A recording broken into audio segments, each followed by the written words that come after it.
Hey, good evening. Good evening, good evening, good evening. Somebody at Winterfest left this Bible, and it was in our Devo room. Does anybody recognize this Bible? It's got notes in it, but no name. We found an Impact devotional, and there is some handwriting. It may have been from a guest. There is handwriting here, but it doesn't. I'm not going to read what all it says, but if you want to look for your handwriting, there's no name in it, but it has 3 Impact Devos in it, and it's a very nice Bible. It's the Apologetics Bible, Apologetic Study Bible for students. If it's yours, you can come and claim it. If not, we'll eventually we'll hold on to it for a while. But there it is. Hey, everybody, say good evening to Courtney. Good evening, everybody. Let's go right in. We have several things to get to tonight. It's going to be a lot of fun. We have some fun surprises tonight. I'm excited to get to it. If you got a phone, would you silence that, please, so that it will not be a distraction to us? That would be very, very helpful. And if you have a drink in your hand, make sure you throw that drink away. Please get rid of your drink during the 4-minute party and put your drink away. We'll all stand up and do that in just a minute. Speaking of the 4-minute party, Courtney, as people continue to come in tonight, we're about to all stand up and celebrate and talk to one another. Can you tell us, if you're a first-time guest, what do they need to do tonight? If you're a first-time guest, we would like for you to come up here there's going to be some teen greeters up here, and this is when everybody gets up, so it's not going to just be you. But you'll come see one of these teen greeters, fill out a little information, and you'll get a free Donut Country donut on us just for being here tonight. Hopefully they've got those. Y'all have the gift cards? I don't know where those are. Maybe Miss Vicky's got those. We'll grab those. So, hey, we're all going to do that because folks are continuing to come in. Let's make room for those that are coming in. Everybody else, we want you to take just a few minutes to share with the people around you. Say hello to the people around you and behind you. Everybody meet a guest. We call this the 4-minute party. So let's stand up for the next 240 seconds. And let's have a 4-minute party. Let's go. What do you see when you look in the mirror?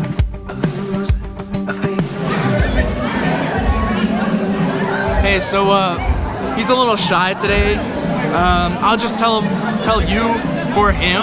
I think you look really wonderful today. You know, just like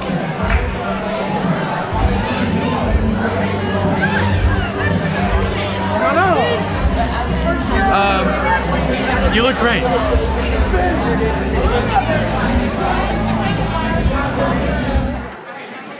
So many things to happen tonight. We're going to go right in. Lots of fun stuff we're going to have. We're going to give away some prizes maybe in a little bit. But let's get right on into it. We have some people that are getting older. Some of you are getting older, so it's time for our birthdays in the borough. Anybody got a birthday? Your birthday? Charlie? Oh, all right. Very good. February 22nd to the 28th. Look who it is. Birthday? All right. We have an Abraham Lincoln sticker for you all. There you go. All right. How old? 19. 19. How old? 18. How old? 17. Is anybody's birthday today? Nobody's birthday is today. Oh, we got one more. Abraham Lincoln. He's kind of important in our country. I don't know how much Australians value Abraham Lincoln, but you'll be cool when you visit with your friends and show that to them. All right, we're going to sing happy birthday to should have known that was coming. Oh, yikes. I don't know what just happened here.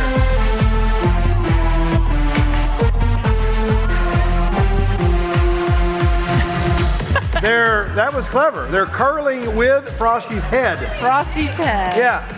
There's a theme. They're curling with Frosty's head. That was very nice. That was what's the word I'm looking for? Creative? Yeah, creative. I was thinking scary, but yeah. All right. Hey, we're going to sing happy birthday to you folks. The way we do it in the NBYG is with 3 simple words, and those words are "You're still cool." And it goes like this. Well, you're 1 year older than you used to be. Come on. And you're still cool. Here we go. You still got it. It's plain to see. Come on. You're still cool. Yeah, it's your birthday today. That's why we're here say Big finish. that you're still cool. Everybody say happy birthday. Thank you, birthday boys. You all take care. Good job. Charlie, happy birthday. Thank you. Did you get something cool for your birthday? I got an American Airlines model. Oh, American Airlines model. Very good. Okay. I just realized I did something that is probably dangerous to ask Charlie a question in. You did good. Have you put it together yet, Charlie? Have you put the model together yet? Oh, of He's already course. got it done. I should have known that. All right. Very nice. Very nice. Hey, so speaking of birthdays, this is a little bit of a different slide than what normally comes after this. We're going to shake things up just a little bit. We'll get to the announcement. We'll get to the Thursday announcement in just a minute. But speaking of birthdays, we've been asked to share with you that coming up over the next couple of weeks, there's a class, a 3-part class that is going to be taught by John Magnuson, Abby Rosser, and others will be making a guest appearance.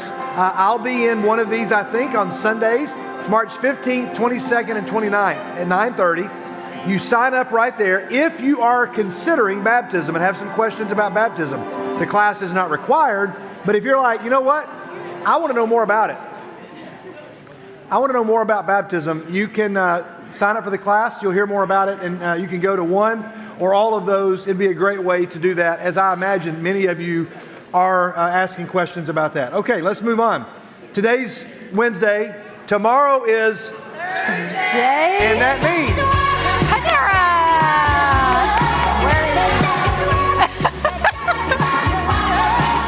All right. Come on, Allie. I didn't let her do it last week. I don't have any memory of saying you can't do it. I don't know what Did happened. I say stop? Did I say don't come up here? Maybe I just talked over you. I'm All sorry. right, Go Allie, ahead. let's hear it.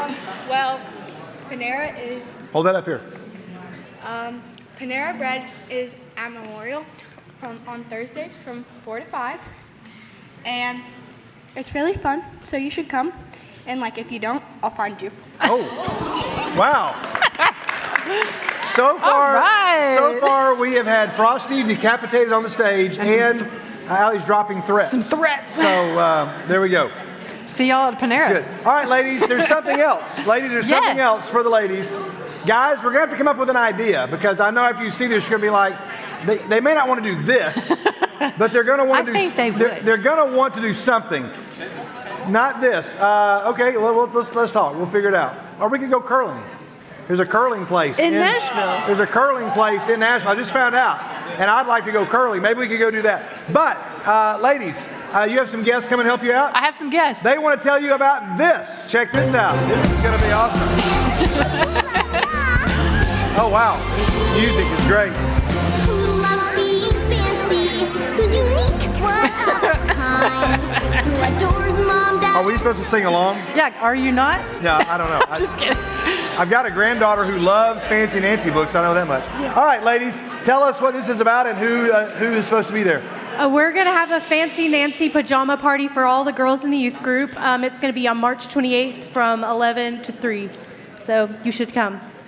What else? Yes, you should all wear your fanciest pajamas or just some pajamas and maybe wear a fun boa or some fun necklaces or a little crown.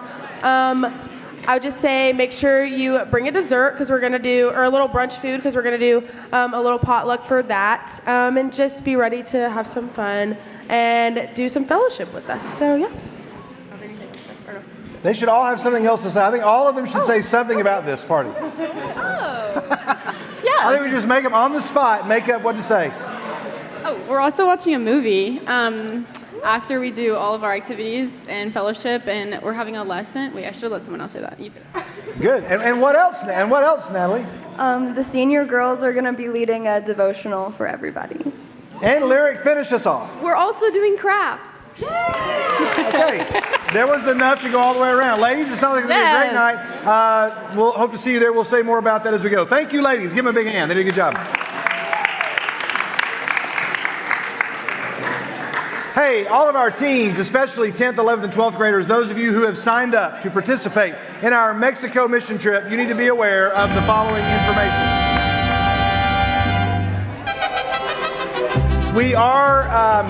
We do have a fundraising meal that is going to take place on Sunday, March the 15th. More info will come out about that. We're still trying to get our team together. We had We had too many people sign up, and we're trying to figure out how to make that work in the spots that we have available. So we do not have, hello, thank you. Good job, thank you so much. We do not have all of our adult spots taken care of yet. We're still trying to figure that out.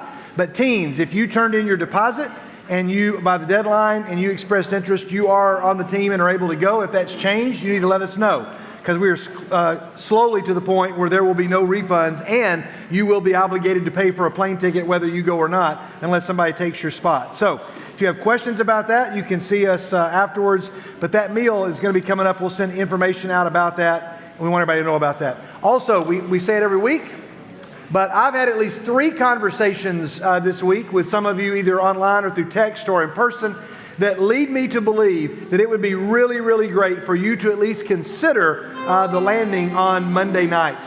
A much more, a smaller, less kind of formal environment in this building, where you can come and talk with other teens and adults who've been through any hurt, habit, or hang up that you're struggling with. I can't recommend enough that you give that a thought. If you have a question about that, you can talk to one of us. We'll let you know. Now, speaking of that, Charlie Jenkins, some of you know Ben and Julia, NBYG alum.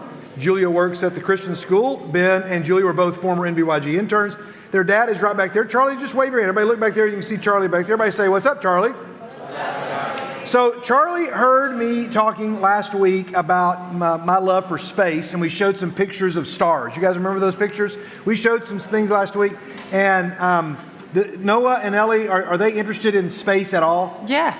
Okay. Noah, Noah and Ellie both, and Tyler might actually love this. I'm going to be out of town this weekend. But Charlie said, I'm kind of an amateur astronomer. He sent me a picture of his very nice setup there with his telescope. That looks fancy. Anytime you have a tent to go along with your telescope. Now, guys, then he said, hey, I took this picture. He said, I took a picture of, with my telescope, and here's a picture that he took with his telescope of Jupiter. Whoa. That's pretty impressive. And 2 of Jupiter's moons. 2 of Jupiter's moons. Pretty impressive. And so Charlie, and also there's more pictures. Charlie said, here are some other pictures that I've taken with my telescope of planets and the surface of the moon, all with his equipment. And he said, do you think anybody in the youth group might be interested in coming and, looking through a telescope? And so I said, sure. Now, Charlie, I understand this weekend this weekend there is going to be an astronomical event, right? With like 6 planets lined up. Some of you can research that. There's going to be like 6 planets in a line for the first time, and I should know all of my facts here. But so guys, listen up. While this might not appeal to everyone and not everybody can come to it, I've already talked to about 8 different teen guys who have said, I'd love to do that. Charlie is going to be set up right out here in the filling station on Friday night, February 27th, from 6:30 until about 8 o'clock. It'll be dark enough for you to go and it'll set it up. You can look through and kind of see some of these things, and it might be a cool thing. If I were here in town, I would definitely be here, and I hope to work out a time to get with Charlie at some other time to do this, because I'm fascinated by these things. And I even had a couple of questions last week after True North was done about, I'm still just stumped at how and why the universe is so big. And I didn't bring my lunchbox with me tonight. I meant to bring the lunchbox that I used. But the analogy that I used was that let's imagine when you're going to school, your kids, you pack their lunch? Mm-hmm. What do you pack? Did you pack a lunch today? Mm-hmm. What did you pack in the lunch? A sandwich and chips and an apple and some little cookies. Okay, very good. That sounds like an awesome lunch. You packed all that. Do they have a bag or a lunch box? They have a lunch bag. Okay, so I collect old metal lunch boxes, and I actually brought one today, and I had it in my office. It's an ET lunch box, a vintage ET from 1980. And I put my food in it, a sandwich, chips, and an apple in that lunch box. And hold up. So the easiest way I can explain this is that when you go, you say, I need a place to put all of these things, and I need a container big enough to put the apple, the chips, and so you lay it all in there, and you close the lunch box or bag, and you carry the lunchbox, and you say, I've got all the stuff for lunch. This may be very juvenile, but I don't want to make it oversimplified for you. But as I read through Scripture, and I see that God says, I need a place to store my love for my children, my mercy for their sins, and my faithfulness for their life. The psalmist there's lots of psalms about, as high as the heavens are above the earth, so is my love for you. And so if God said, I have to have a place to store those three things, my love and my mercy and my faithfulness. Again, I'm not trying to be simple, but I'm trying to make it in terms that anybody can understand. And I believe that the universe is God's lunchbox. I think it's like Him saying, I'm going to put these things, I got to have a place for it. And I'm going to make a place for it. And when you see how big the universe is, you're like, oh my goodness, that's big. And God says, now you have an idea of how big my love and my mercy and my faithfulness are for you. And I've made you a lunchbox, and I've put it all in there, and I've closed it up, and it's all there, and it's all for you. And if somebody says to me, why is the universe so big? I'm not an astrophysicist. I'm not even an astronomer or a scientist. But I would say, I think God made a lunchbox big enough to put all those things in for you. So, but Charlie's going to be here Friday night, and there's going to be some cool things to see. So I challenge you to be here. Charlie, thank you for setting that up. Julie, I think you said is going to be here, maybe with you to help out. That's going to be awesome. So we appreciate, even if only a handful of you show up, that'd be great. The guys that I spoke to last night, I hope you show up for that because it'll be awesome. And if your kids are, you bring I think I'm going to bring Noah for sure. Yeah, Noah, I think we'll get a big kick out of that. Okay, hey, we got to roll on. We got some things to do. Let's look at our picks of the week, everybody.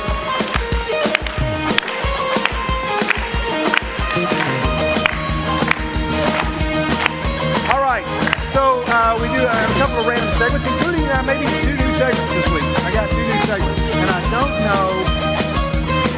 even know if, I think I'm supposed to share with you here. I've started sharing with you not every week, but I've started sharing with you something that I learned today, something that I learned this week, all right? Maybe you don't. Have I shared anything with you that you actually did not know and you're like, that was actually moderately neat? Okay, good. I didn't need affirmation, but I was a little afraid people would say no. I learned something new. I'm going to play something for you. I'm going to play, yeah. I'm excited. Yeah, I can tell you're excited. I'm excited because my grandson just walked in, and so I'm really excited because I'm super, super glad. And my granddaughter came in last week, and I asked her why she came, and she said, I wanted to hear you teach the teenagers. Sweet. So that was very, very special. Aww. She's not here tonight, so she must not care about that anymore. All right, we're going to play a quick game here. See if you can name this song. Name this tune. You'll do it. I guarantee you'll do it. Let's play the song, guys. You know the theme song we have. Here we go.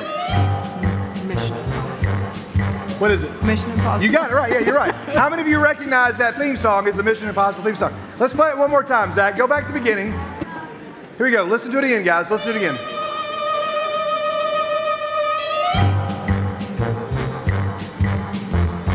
Something I just learned. I'm 54. I just learned this. You guys are about to blow your mind. How many of you know what I'm about to tell you? Some of you may know what I'm about to tell you. But here's the fun fact. The iconic opening rhythm of the Mission Impossible theme song composed by Lalo Schifrin in 1967 is indeed Morse code for the initials M and I. In other words, the Morse code for M is dash dash and the I is dot dot. So dash dash dot dot dash dash dot dot. And he confirmed, yes, that is in fact Morse code embedded into the song Mission Impossible. That's what I learned. Now consider yourself having learned something. All right, very good. That's there you go. pretty cool. All right. As I used to say in high school, I bet you didn't know that, and I bet you didn't care. Okay. Hey, I'm learning all kinds of things. So that's what we learned. But as I get older, I'm older than you, but there are things that teens know a lot about that we're like, what's going on with that, right? That is true. There are words that you say, there are things that you do that we're like, we don't get it. So we're going to come back to our segment. I'm very excited. Let's grab the microphone. It is time to break it down with Beckham. Beckham, come on up.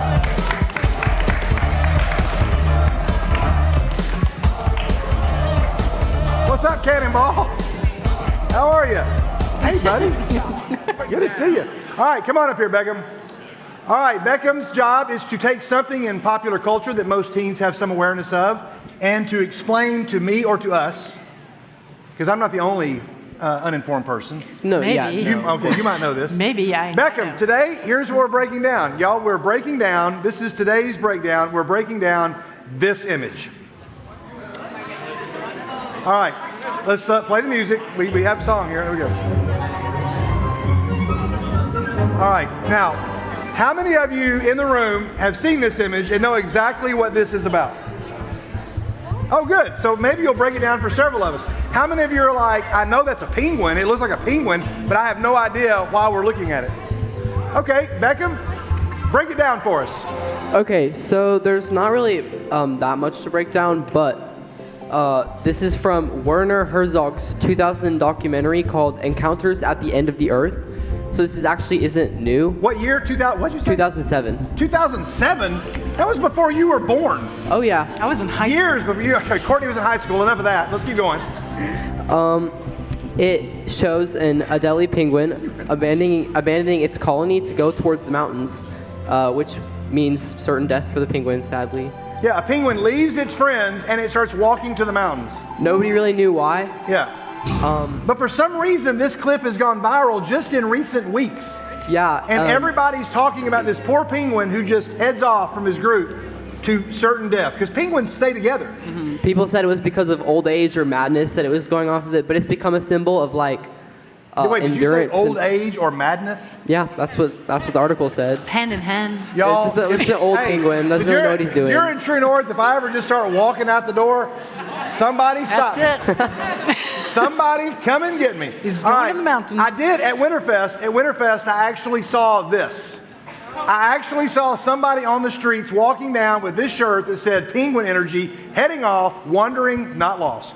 And I was like, what is that all about? And then you brought it up the other night. You're like, that's like the penguin. I said, okay, what's up with the penguin? Yeah. Anything else you can tell us?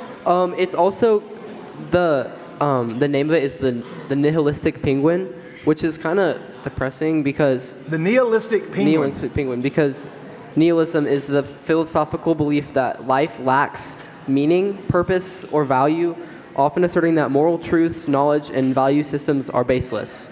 So, I don't think I like this. Now we've killed Frosty, and we have also had Allie threatening to hunt us down, and now we've talked about nihilism, all in one True North. Yeah. Could it not have been the penguin just said, I gotta go use the bathroom and I want some privacy? Well, yeah, I guess, but he's didn't Did die. he ever come back? Did the penguin ever come back? No, I don't think so. Okay, well, there we go, everybody. That's all we need to know. We have broken it down with Beckham. Give Beckham a big hand. Congratulations. All right. Had you seen that? I'm just sad for that penguin. You're sad for the penguin? Yeah. Yeah. All right, guys. Brand new segment. I have no idea if this is going to work or if anybody's going to like it. We may not ever do it again. But I am pretty thrilled about it. In fact, you might say I'm excited about it. In fact, I might say I am so excited for this segment called Cole's So Excited. Cole, come on up.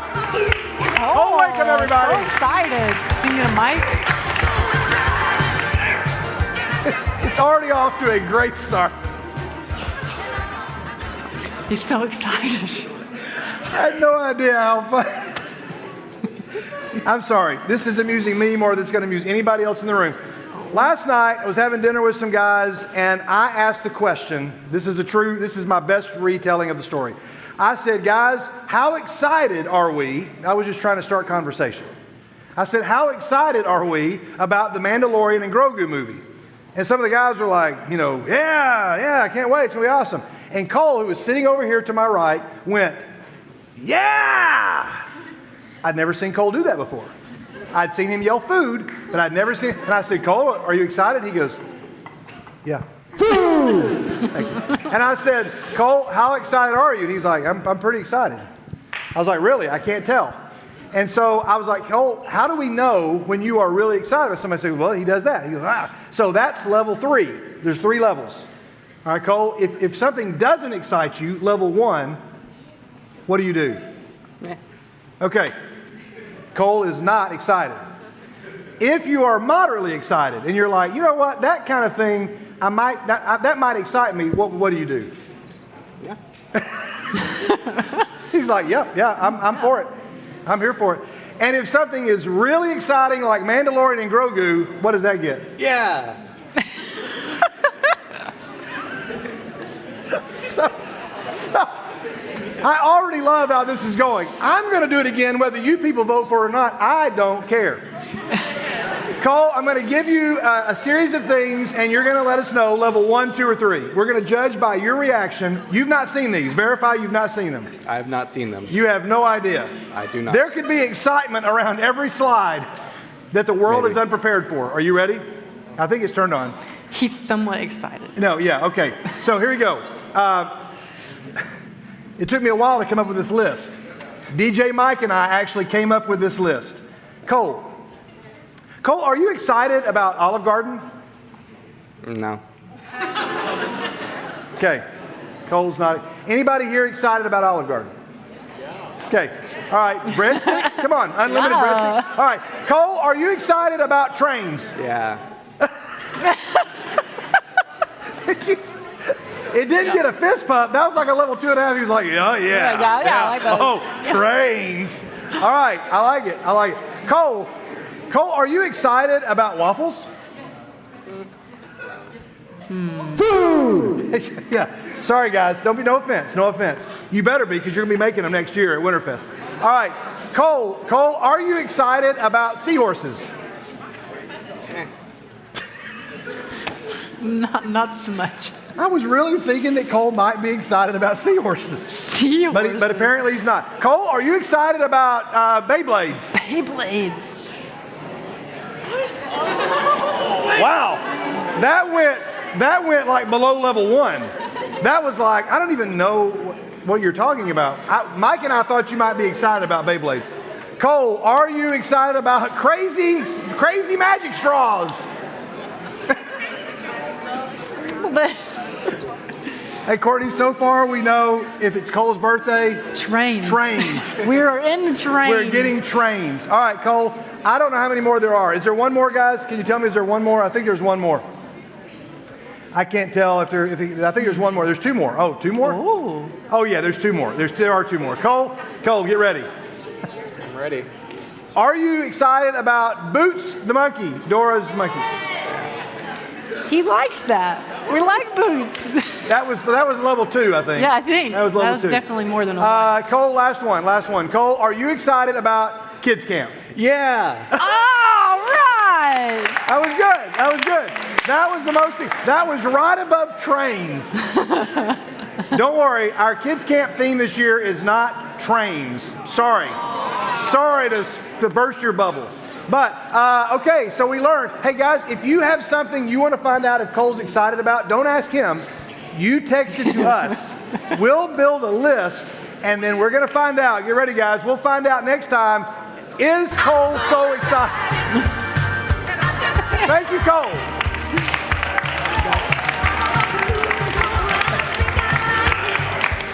I love the words of that song, Cole's, I'm so excited. And I'm pretty sure I can hide it. I know I'm about to lose control. Okay. Thanks, Cole. That was fun. All right, something that's going to excite everybody.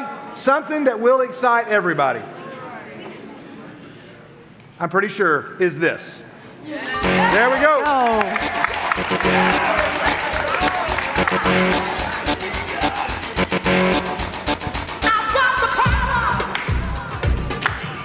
All right, now, here's how this works. We've got to find somebody to come up here and guess the charge, okay? And I think that we should get, I know we have other birthday people, but I think tonight we should try to sell it. This room could go bonkers. Charlie Wolf, come on up and let's play.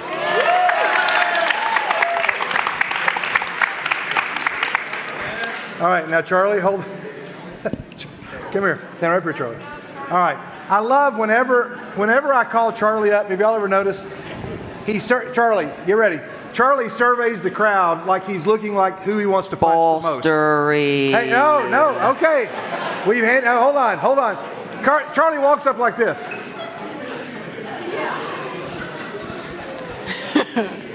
That is it. He looks like, who am I going to punch? Okay, Charlie. Charlie, do you know how to play this game? Do you remember how to play Guess the Charge? I think you guess them. When you get the right answer, I think you get. You get a gift card. Yes. You get a $15 gift card to Taco Bell or Panera. Okay.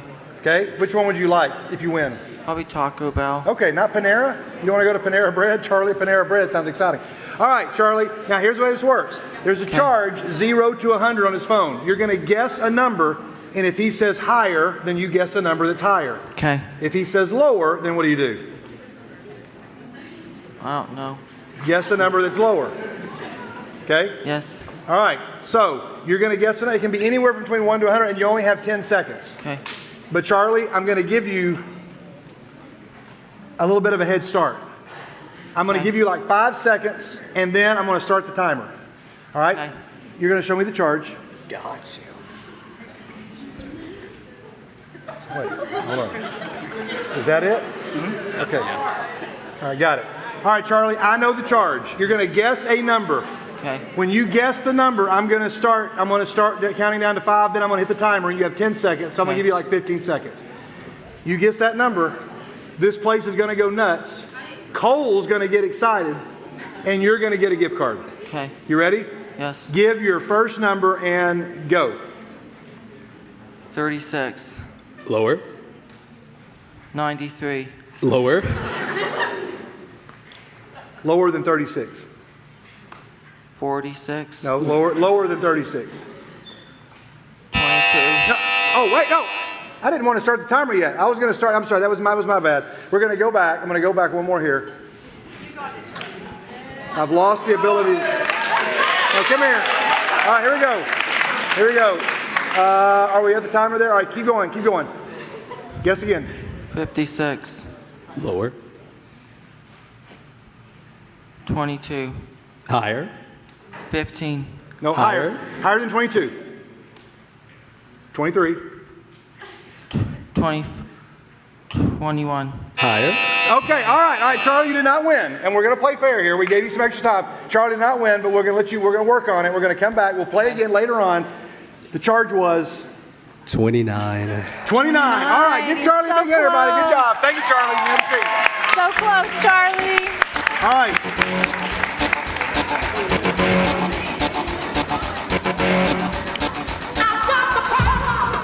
Hey, run and grab that. Give that to Charlie. Charlie, we are going to give you a free donut from Donut Country for playing, okay? For coming up here, a free donut. There you go. Good job. All right, thanks a lot, guys. All right. Singers, get ready. We're going to lead into worship with something, but you can hang out here for a second, and you guys come on up and take your place.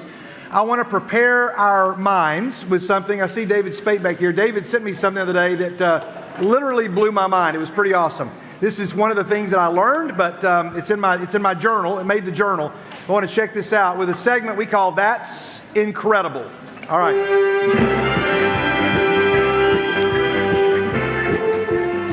Before we go into to worship, I want to show you something. So I believe it was, you're the one that sent me this, right, David? David sent me this. I want everybody to see this picture. Check out this picture here. Anybody seen this picture floating around the internet? It's a picture that is, I've actually seen it since. I want a guess from either side of the room, 2 guesses as to what this is a picture of. I want you to tell me what you think it's a picture of. Okay, Charlie? Okay, do what? Oh, you know what? Charlie actually got it right. Charlie actually got it right. Charlie said those are in fact neurons. Way to go, Charlie. Like you showed us all up. What were y'all going to say? Oh, you were going to say neurons? No, you weren't. You were thinking it's like Velcro or it's a carpet or something. All right, neurons. Hey, check this out. Check this out. David sent me this. This is 1 cubic millimeter. Now, we've had some fun tonight. We're still having fun, hopefully, but I want you to follow, guys. This is mind-blowing. That is 1/1,000,000th of a human brain, that picture. Harvard and Google spent 10 years mapping it. The imaging alone took 326 days. They sliced human brain tissue into 1 cubic millimeter, and then they sliced it into 5,000 wafers Brain wafers sounds like a horrible snack, but 5,000 wafers, each 30 nanometers thick, and they ran them through a $6 million electron microscope. Then they needed Google's models to stitch the 3D reconstruction because no human team could process the output. Now, this is more than you can comprehend. I get that. But everybody got it? 1 cubic millimeter of human brain tissue. Here's a picture of it. This picture is a full scan of this tissue, took 1.4 petabytes of data. That's equivalent to 14,000 4K digital movies. That's how much it took to be able to get a scan of 1 cubic millimeter of brain tissue. So the result, what you're looking at are 57,000 cells, 150 million synapses, 230 millimeters of blood vessels compressed into 1.4 petabytes of raw data. For context, 1.4 petabytes is 1.4 million gigabytes from a speck that is smaller than a grain of rice. Now, scale that. The full human brain is 1 million times larger than that. Mapping the whole thing at this resolution would produce 1.4 zettabytes of data. That's roughly equal to all of the data generated on Earth in a single year. The storage alone would cost an estimated $50 billion and require a 140-acre, hard drive data center, which would make it the largest on the planet. And they found things that textbooks don't contain. One neuron had over 5,000 connection points. Some axons had coiled themselves into tight whorls for completely unknown reasons. Pairs of cell clusters grew in mirror images of each other. The guy that headed up the program said there is a chasm between what we already know and what we need to know. That is the understatement of the whole decade right there.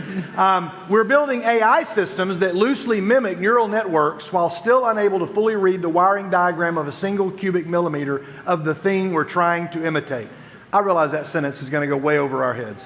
The original is 1.4 petabytes per millionth of its volume. Every AI model on Earth fits in a fraction of that. We're so impressed with AI, but yet we've got this 1 cubic millimeter of the human brain that shows us, more information than we can possibly fathom. So again, the universe, ginormous. Your brain is almost like an autograph. It's almost like an autograph of God saying, I made you. It's like God has put His signature right inside of your DNA, and He's just waiting for us to discover it. He's like, one day in 2026, they're going to figure this out, and they're going to see something that's going to blow their minds. And I just wanted that to prepare our minds for worship. I want us to hear from a word from the Word of the Lord. And then I want to ask us, as we get ready to hear a word from God, please stand. We'll sing a few songs together, and then we have a special treat for you tonight that you're going to be excited about. Let's all stand together. Last quote, the brain runs on 20 watts. The brain runs on 20 watts and fits in your skull. The data center required to merely describe 1 millionth of it would span 140 acres. Again, you are fearfully and wonderfully made. And there's a picture of 1 cubic millimeter of what's going on inside of your brain. All right, let's hear a word of Scripture, and then guys, go ahead and get the lights, and we'll get ready to sing a few songs together this evening.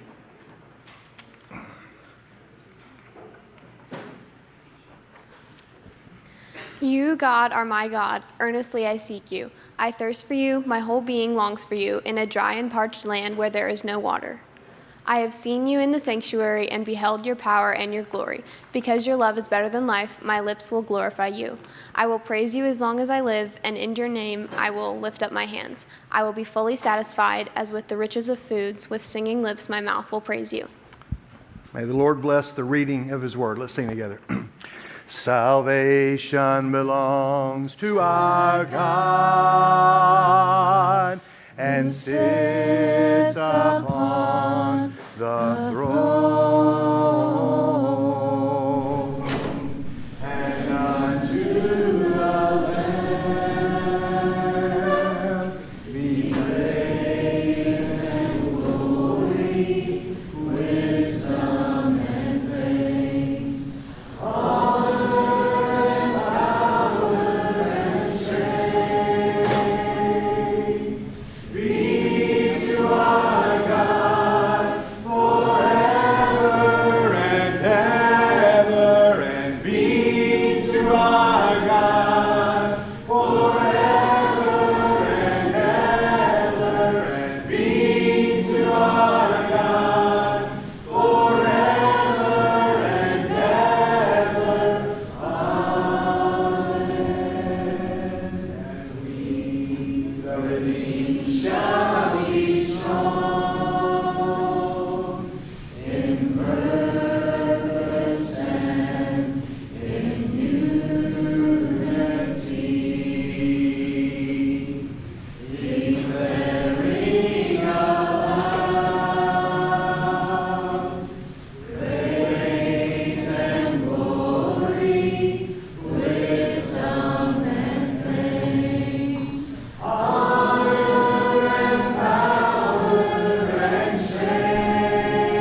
Underneath my feet, you are my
church said. You guys may be seated.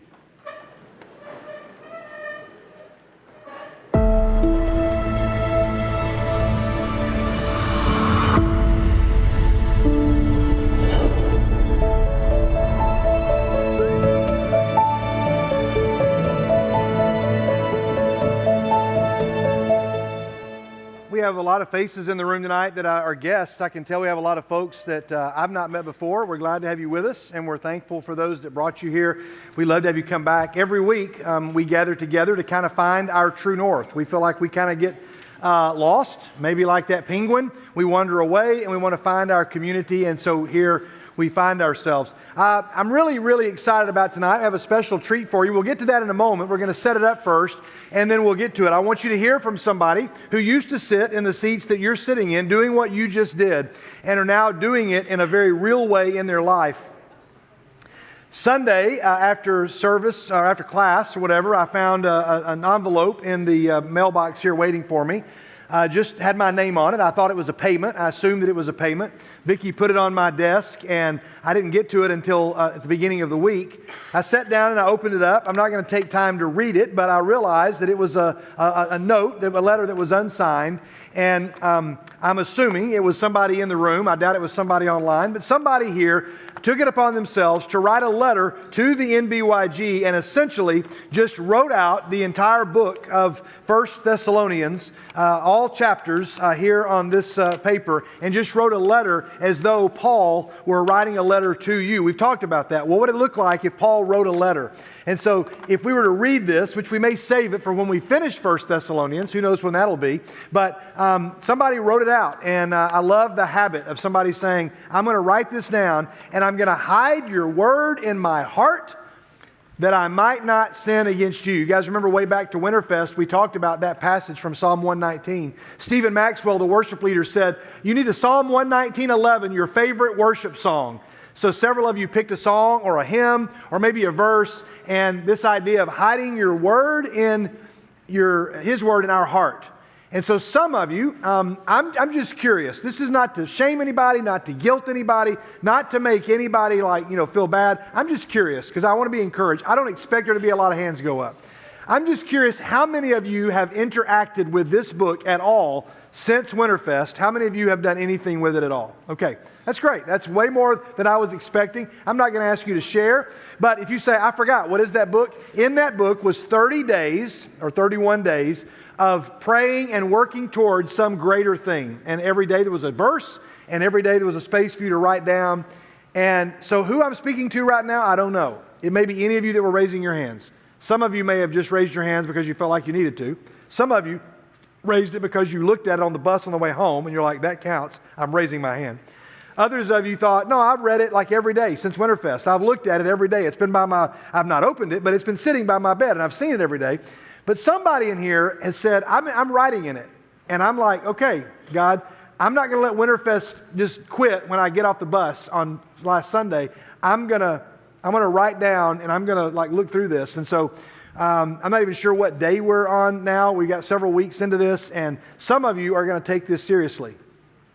So I just want to put that before you and remind you of that. We're in the book of 1 Thessalonians. I don't like calling it the book of 1 Thessalonians, though, because it wasn't originally a book of the Bible, it was a letter. And we're going to get to one verse tonight that we're going to build everything around, and I've got to get to it quickly, in a series that we're calling Future Now. So let's move quickly. If you're ready to buckle in and to go deep, just say, I'm ready. All right, if the person next to you is not ready, they don't have to be ready. We can't make them be ready.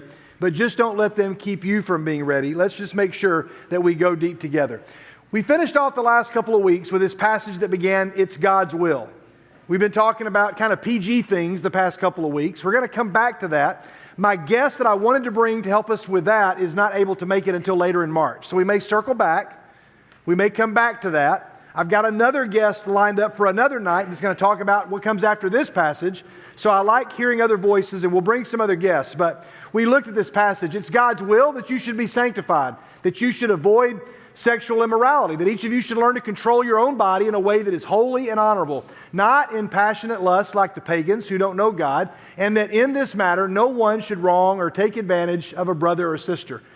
The Lord's going to punish those who commit such sins, as we told you, and He warned you before. For God did not call us to be impure, but to live a holy life. Therefore, anyone who rejects this instruction does not reject a human being, but God, the very God who gives you His Holy Spirit. One last word on that before we move on, and we are going to come back to this in just a minute, because it's going to tie in to a passage we're about to look at in just a minute.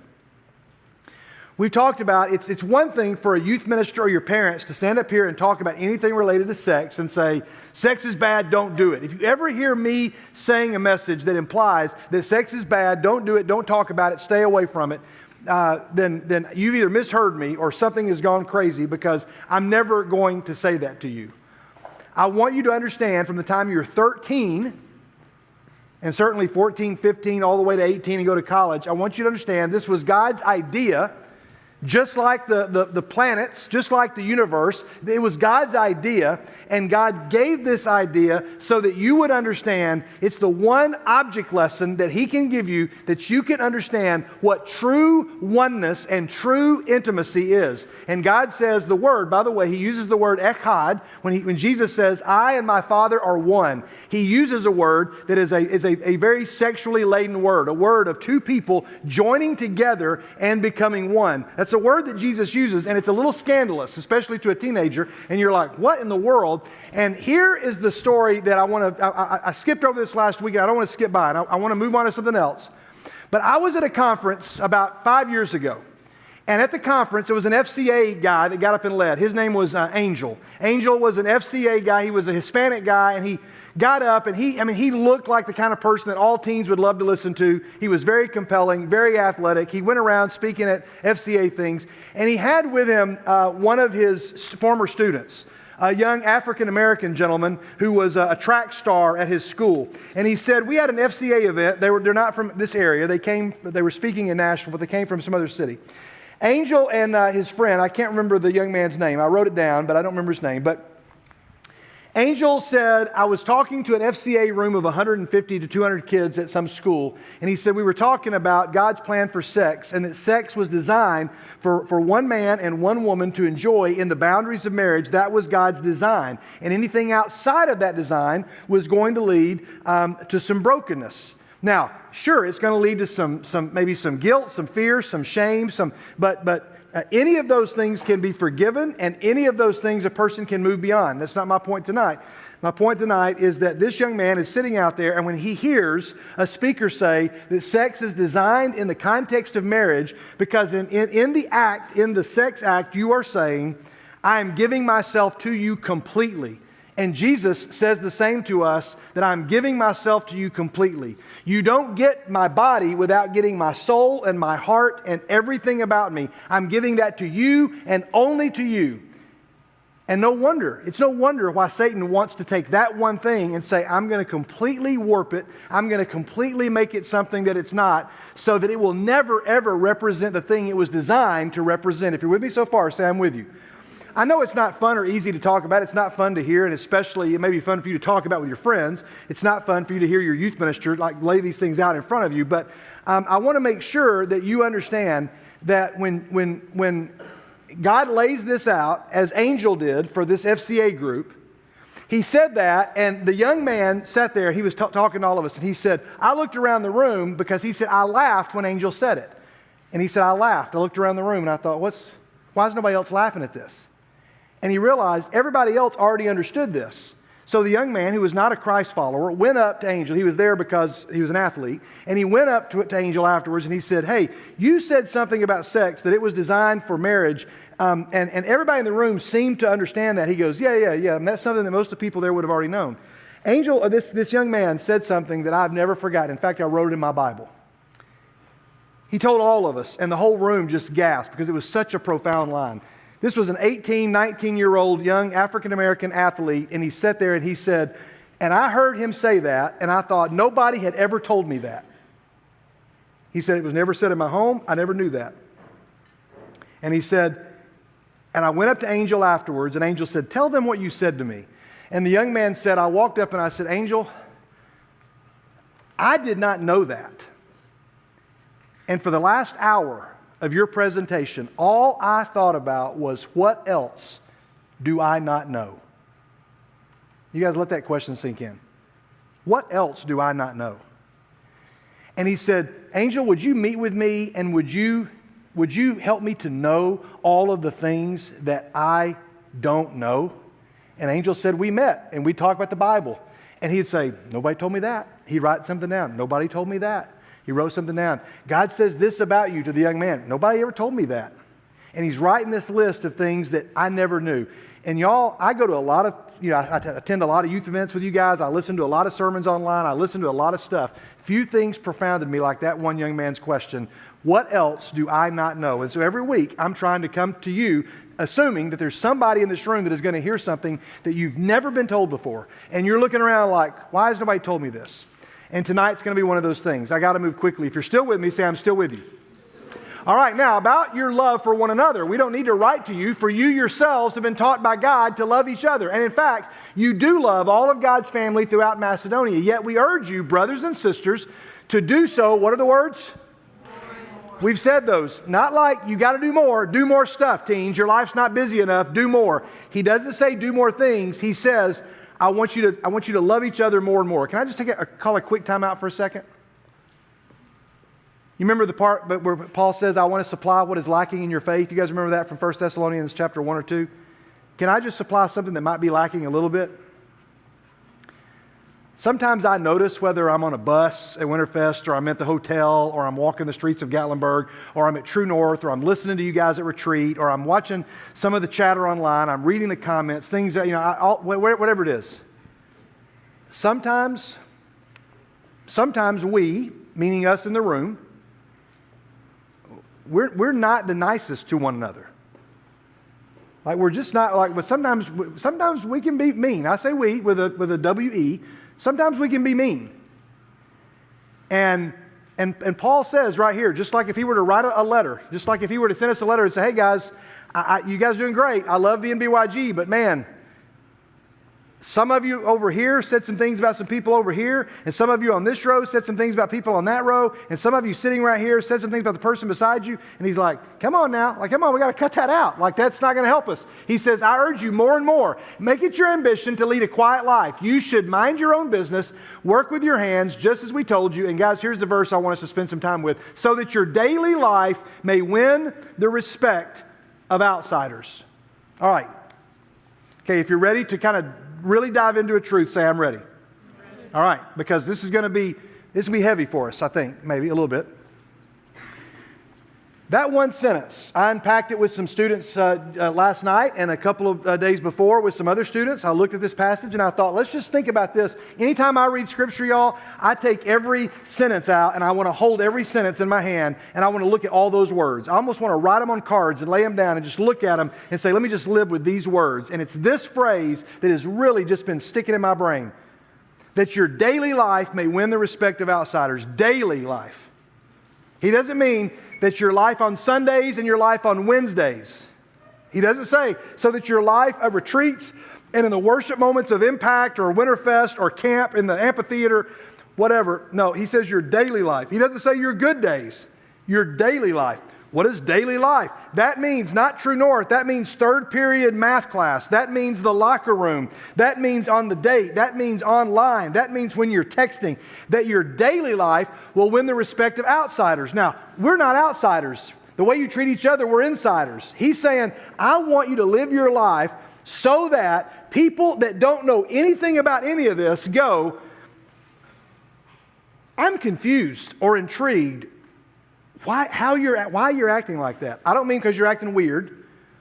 I don't think Beckham will mind me, calling him out here. Beckham said, as we were discussing this, Beckham said, yeah, but Skid, isn't that the Bible? We're not supposed to live to please other people. We're only supposed to live to please God. So what is that saying? And I thought it was a great question because I said, you're right. This is not what this is saying. It's not saying live your life so that you make everybody like you.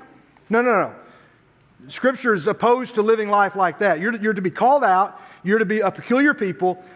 But he says your life should win the respect of outsiders. They may not make you popular. It might not get you invited to parties. But it's going to win the respect. Now, what does that look like? We got a few minutes before we wrap up tonight. We got the last half of True North tonight. I want you to meet somebody whose story that I heard because at our house, my daughter was playing a video on Instagram. And she was playing a video, and I heard a voice. Now, regardless what kind of music you like, I don't consider myself an aficionado of classical music. I don't know all of my composers, but I recognize talent when I can hear it. And my daughter was playing a song, and people were coming. It was during the snow, deal, so people were kind of staying at our house, and people were coming from other rooms upstairs, like walking down, like what? Like, what is that? What are you playing? What is that? Like, I heard that. It's like, are you watching a movie? Like, what is that? And so I'm going to show you the video that we listened to, okay? I have permission to play this. It's the video clip, guys, that we edited. It's a video of one of our former students in the NBYG. She graduated from here, and then went to MTSU, and then graduated from MTSU, and then went to NYU in New York City to study music and theater.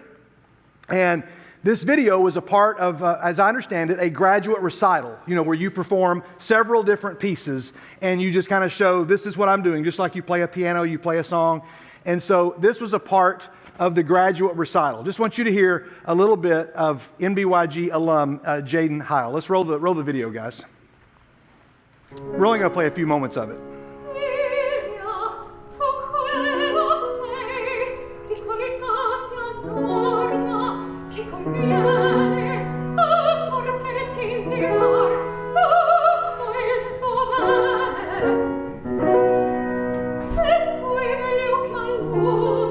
people were coming from downstairs. And they were like, oh, is this on TV? Like, what is this? Like, that person's really good. And we're listening, and then Annabelle goes, no, Dad, who is this? And she shows me the video, and I look, and I go, wait, it's hard to see on my phone. I'm like, wait, I know who that is. Like, is that Jaedyn? And she was like, yeah, she just lives right down the road from us, or at least did. I wasn't sure if she still did or not. So, all right, we'll cut that. We'll come back later to that. So then I called Jaedyn's mom. I had her mom, Cece's number in my phone. I called her mom, and I said, hey, this is David Skidmore. And she's like, oh, wow. I've not talked to Cece in a couple of years. And I said, wow, we were listening to, scrolling through Instagram, and we came across Jaedyn's recital, and we were just blown away. There were several other pieces that are in English that were from other musicals and other things that are awesome. We don't have time to show them here. You can go on YouTube and watch them, and they're fabulous, just amazing. And I remember Jaedyn was on our praise team. She sang songs just like the folks that are here. She and her mom, I said, what's she been up to? And her mom told me a story. And then I said, I want our students to hear that. Now, I will tell you this, even though Jaedyn is used to being on a stage and performing on a stage, I know it's not always her greatest thing to be up in front of people. And she said, I will do it because I care about those teens. I care about the mission of the NBYG. And it's really cool to have her back with us. We got some moments to talk to her before we wrap up tonight. Would you guys give an NBYG welcome? She's right over here, Jaedyn Heil. Come on up, Jaedyn.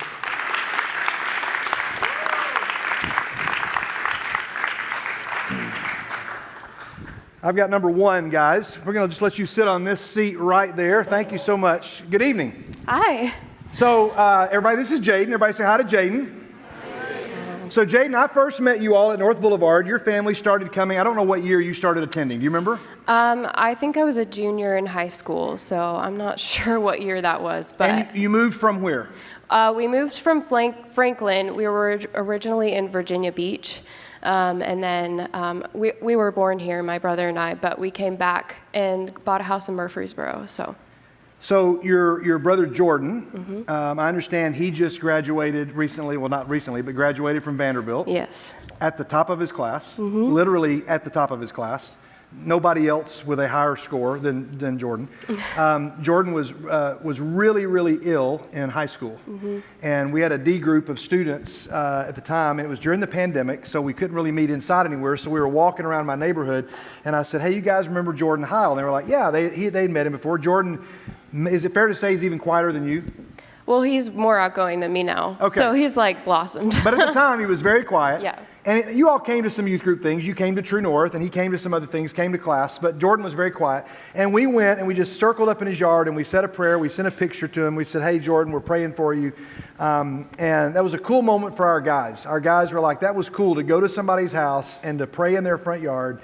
And we didn't get to see him a lot or talk to him a lot because he wasn't able to be around people a lot during that time. But it was good to get an update on Jordan. He's now in Florida? Yeah, he's in Miami. And is he working for NASA? What's he No, doing? he's working on drones, actually. Okay. So he's their main engineer for the startup company. Okay, that's right. Okay. So pretty incredible what all Jordan is up to. Well, now, Jaedyn, you graduated from high school in 2019? 19, yeah. Went to MTSU? Yes. And studied what? I studied classical vocal performance and then got my master's at NYU, graduated in 2025 in the same area. Okay. And you're back here now. Yes. What we saw, was that from your graduate? Yes. That was your graduate recital. And there's several pieces that are online that people can go and watch. It's really, really fabulous. And I just told your mom, I said, I may have Jaedyn's number, but it might be a little awkward for me just to call her out of the blue. So I wanted to call you. And she was like, hey, she would love to know that. I'll pass it on to her. And then she told me a story. And that's the story that I want us to tell because of this passage. Now, just some context. When I met Jaedyn and her family, somebody introduced me to her dad. And I didn't recognize his name, but I thought, I've seen him somewhere before. Your family's been a musical family all of your life. Your dad was one of the founding members of a group called Sonic Flood. So we've talked about the Heils before at North Boulevard, you may remember, but you guys may not know in the 90s, Sonic Flood is really known, I think, as kind of the grandfather of worship bands. Before that was really a thing, Sonic Flood was the group. They were nominated for a Grammy and for some Dove Awards, and I've seen clips of Jaedyn and her dad Rick performing on television, singing one song that they are particularly known for, that her dad and his group made famous. Here's a clip of a song that maybe you all have heard this song. I'm curious to know how much it dates me, but play the clip of the song. I think they've got it back there ready to play, hopefully, here in a second.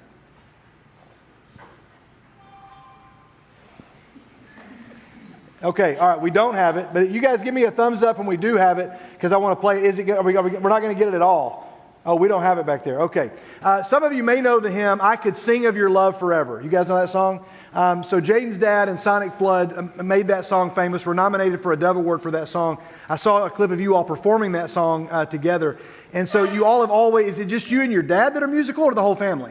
I wanted to pursue it as a career, but my brother plays piano just by ear, so that makes me really mad. Okay. Yeah. So you got in, how early did you know you wanted to sing?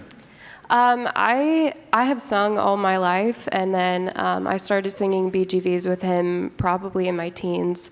And then I met Alice Clements, who goes here, and she studied classical, and she was one of my first classical voice teachers. So I found that fit my voice, and I really loved it. So you go to NYU, and what is the degree? What's it called? Is it classical? Yeah, it's classical voice performance. Okay. So it's very specific. Now, I don't know the answer to all these questions. We talked about some of this, but what is it that you wanted to do with that? You go to New York to study music. I'm guessing you want to be on Broadway? You want to be in opera? What do you want to do? Yeah, my goal was just to get more training in classical voice. That was what I wanted to do, and then acting as well. And they provided those classes as well. So okay, yeah. So you're back here now for the time being, but your mom told me a story, and I just thought, oh, we're doing a series on 1 Thessalonians. I'm looking for some student testimonies, and this would be really cool.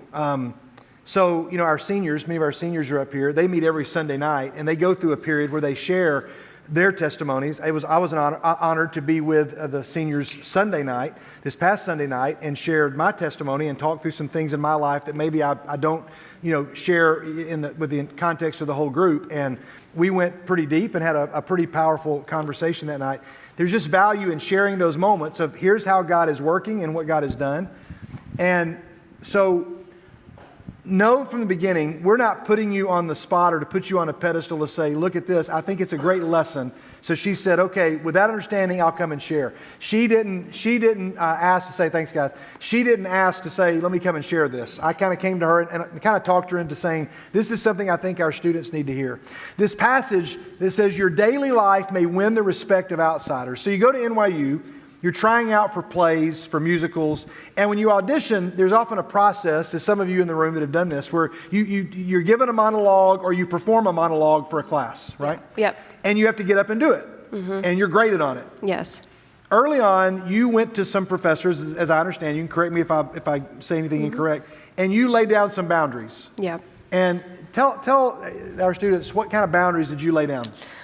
So with acting class, we were doing a lot of plays, and they were very modern plays, and I have not really read a play that in school that did not have like foul language or explicit content. And so I just came up front. I was like, I'm not saying foul language. I'm not doing this.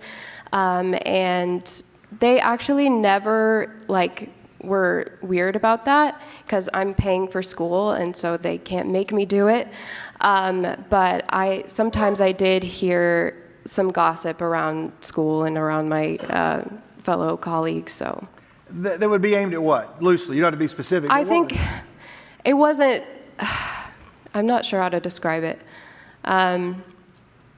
It wasn't aimed at me specifically, but why would you choose this career if you don't want to do these kinds of things? Yeah. If that makes sense. Your professors or the directors or the people in charge, however you want to call them, how'd they react to this when you said, I'm not going to say these things?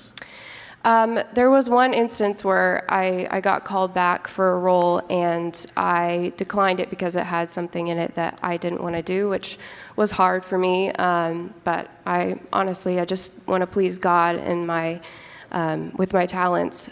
So I said, I don't feel comfortable with the content, and she kind of just said, oh, okay, I understand.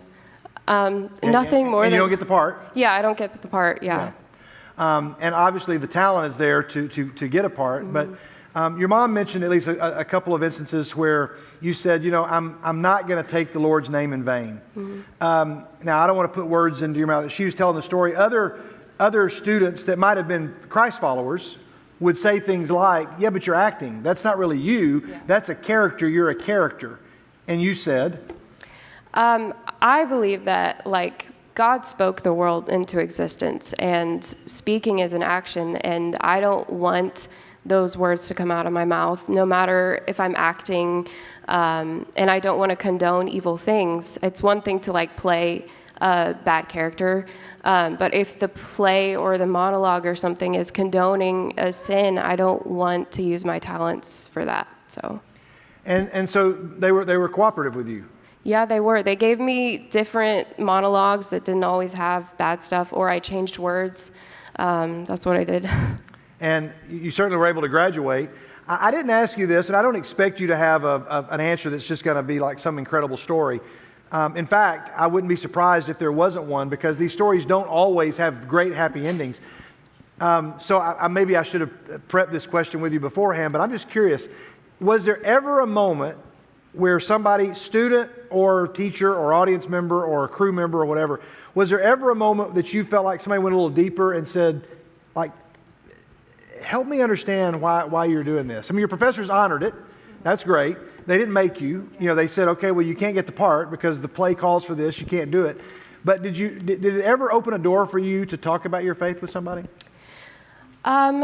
Not really that, not saying doing certain content. I was able to encourage my classmates. I prayed for a couple people because, when we do scenes or rehearsals, we're together all the time, so you get close with people. But that didn't necessarily open a door. I hope it does one day. I think people are thinking it in their head and wondering why I wouldn't do these things. So we have a lot of people in the room that have talents of different areas, and some in what we call the arts. Some are athletes. Some are gifted intellectually. Some of them are gifted musically or dramatically. So you have people in here who want to do some of these things, and the question is are there Christ followers in that world? We certainly see athletes who use that stage to share their faith. We certainly see directors and actors and actresses who are people of faith. But do you find other Christ followers to have a community with in that setting? You're in New York, so I'm guessing you're surrounded by a lot of worldliness. But were you able to find a community of people that follow Jesus? There was one girl in New York that was in school with me. She didn't have the same values and morals I did. So we talked about that, and I knew she loved God. I found a really good church up there, so that was great. But yeah, not so much in that world. It's very hard to find people. Yeah. And they're going to be there. And again, you look at Shadrach, Meshach, and Abednego, who were in a culture. They were given new names, in fact. They were given new identities. And they were told, we're going to name you after our gods. All of their names are named after the gods of their culture. And we're going to give you new names. And so whenever we say your name, in essence, we're worshiping a false god just by calling your name. And they took the names, they lived in that culture, but they said, we're not going to bow down to your idols. And you can, go and read the 3rd chapter of the book of Daniel to see how that story played out. But here you have a modern day example of somebody who, and I think it's important to say, because I know Jaedyn's personality, she's not going to take a posture and says, that comes across as, I'm sorry, I'm better than all of you, and those things are beneath me, I'm not going to do that. That wasn't the attitude. It was just, I'm going to be faithful to who God has called me to be. And God's going to honor that in ways that might be surprising.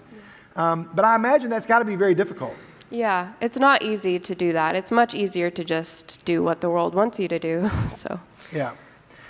So it was cool to me to have a person who came from our ministry to come and just say, hey, I sat where you sat. I sat with these microphones and led worship. And I went on retreats. I did all the stuff. Some of you were probably, maybe, I didn't do the math exactly, but you were either in 7th grade maybe you were still in elementary school when Jaedyn was a senior. So some of you probably didn't overlap. So you're like, oh, I remember her. But it's just cool to me that here you are, and they don't know you. You don't know them, but you all did the same thing together.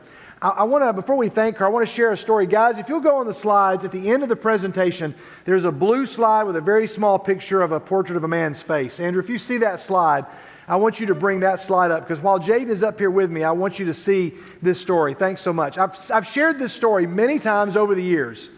And many times, some of you are like, we've heard this, we've seen it, but there's guests in the room. I was at the Alamo, Jaedyn. You may have been, have you ever been to San Antonio? I have not. Okay, so you're familiar with what the Alamo is. It's weird because you expect it to be out in the middle of the desert, but it's right there in town, and there's a street just like Broad Street, and there's a Howard Johnson's hotel right beside it, and there's the Alamo.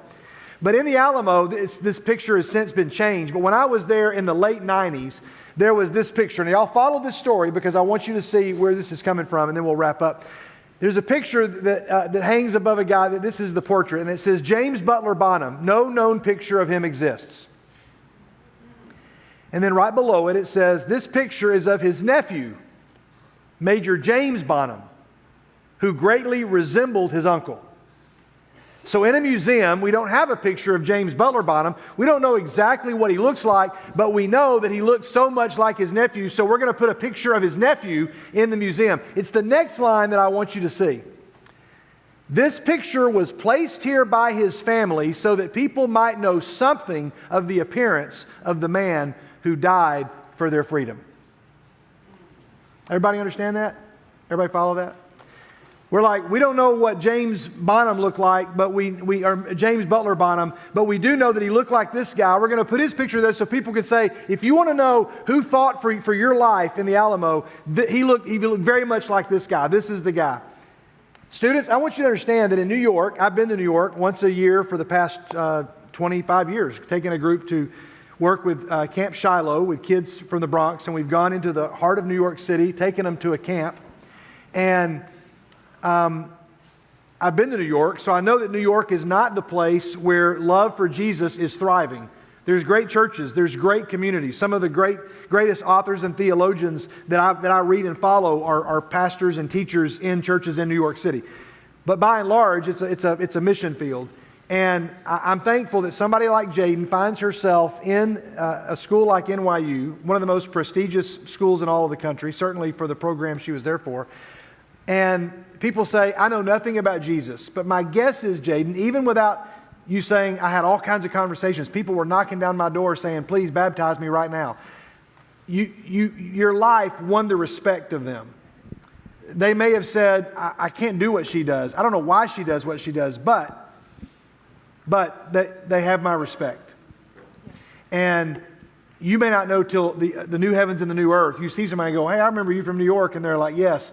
And I fell in love with Jesus because I saw that you took it seriously. So, True North, here's the way we end this tonight. One, your job is to live your life so that it causes somebody else to take Jesus more seriously. That's what Paul says in 1 Thessalonians. He says, live your life so that your daily life will win the respect of outsiders. And somebody will say, you know what? I want to know why that person is who they are. So Jaedyn is one example of that. We'll thank her in just a second. But last night, I was with a D group of students, and I asked the question. I'm not going to embarrass anybody, but I asked the question. I said, everybody go around and tell me somebody in the room.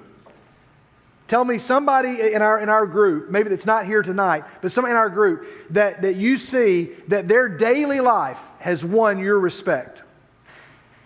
And there were several of you that I'm seeing sitting here.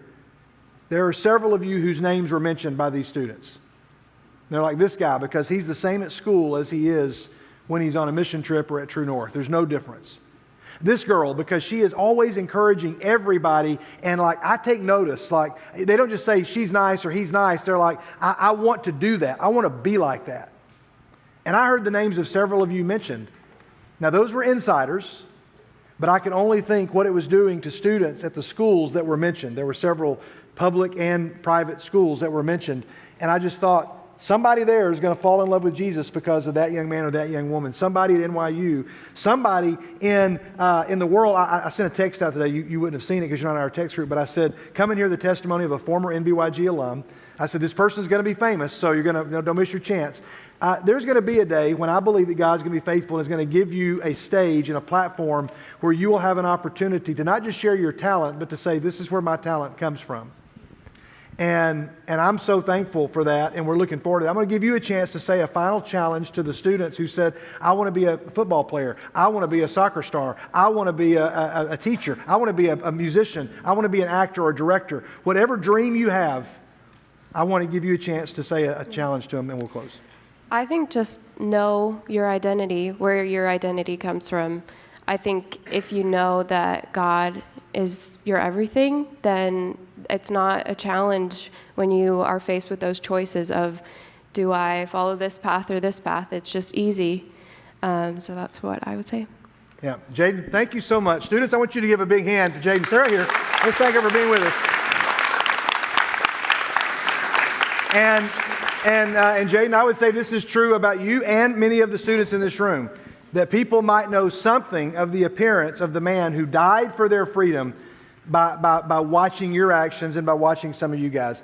This is real life. 1 Thessalonians is real stuff. And that's our challenge. I'm going to say a prayer for you, and then we're going to dismiss and let you go. If you have questions for Jaedyn, she might be able to talk to some of you for just a bit. But thank you for being here tonight.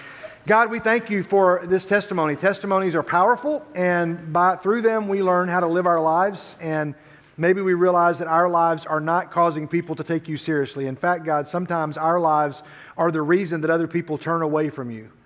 And God, I know for a fact there have been times in my life where people have told me that they cannot take God seriously because I wasn't.